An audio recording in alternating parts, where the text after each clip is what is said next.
In the far reaches of the galaxy, on the vibrant and technologically advanced planet of Zalara, the people lived a life of luxurious opulence, their every whim catered to by advanced robotics and artificial intelligence.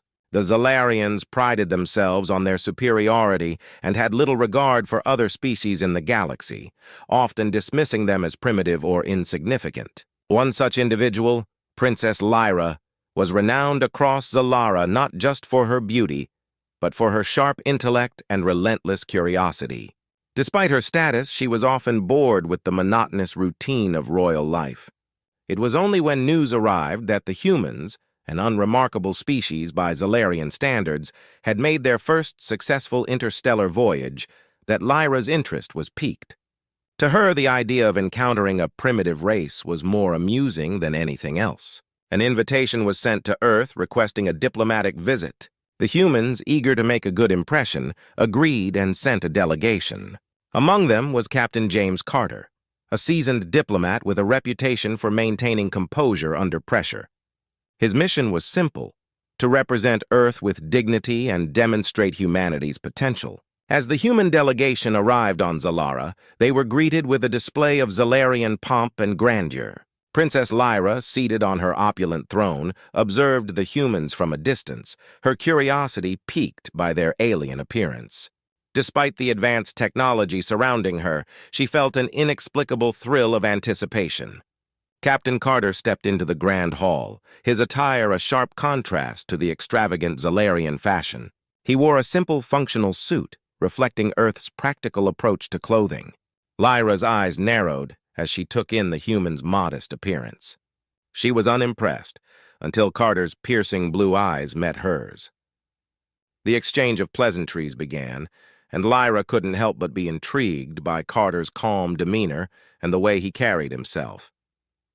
His unassuming appearance, combined with the confidence he exuded, was something entirely new to her.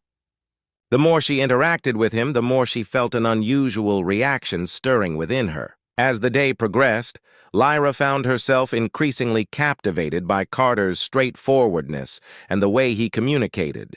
He spoke with honesty and clarity, something Lyra had not experienced with the over-sophisticated Zalarians she was accustomed to. This fresh perspective ignited something in her, a curiosity that soon turned into fascination. When the formal discussions concluded, Lyra invited Carter to a private dinner, wanting to learn more about this intriguing human. The dinner was held in a more intimate setting, away from the grandeur of the palace. As they conversed, Lyra couldn't deny the magnetic pull she felt towards Carter. His stories about Earth and its history were compelling, but it was his demeanor and unpretentiousness that truly captivated her. Lyra found herself drawn to Carter in a way she had never experienced. Her usual demeanor of aloofness and superiority melted away, replaced by an uncharacteristic vulnerability. As the evening wore on, the atmosphere between them became charged with an unspoken attraction. Carter, sensing Lyra's shift in mood, maintained his composure, but he too was affected by her presence. The princess, with her radiant beauty and keen intellect, was unlike anyone he had ever met. Though he was aware of the cultural differences, he couldn't help but feel a deep connection. The dinner concluded with an unexpected kiss, a moment of passion that caught them both by surprise. For Lyra, it was a revelation. She had always seen herself as superior, but in Carter's presence, she felt an arousal she could not ignore. The experience was both exhilarating and disorienting. In the days that followed, Lyra's thoughts were consumed by the human diplomat. She couldn't shake the feeling of arousal and excitement that Carter had awakened within her. This new and unfamiliar sensation challenged her perceptions of superiority and control. Despite the cultural differences and the political undertones of their interaction, Lyra and Carter's brief but intense connection left a lasting impression on both. Lyra's reaction to the humans, particularly Carter, had unleashed a side of her that she had never fully acknowledged. It was a profound realization that even a race she had once deemed insignificant could evoke such powerful emotions. As Carter prepared to leave Zalara, the parting was bittersweet. Lyra watched him go with a mixture of regret and anticipation. She knew that their encounter had changed her in ways she could not yet fully understand.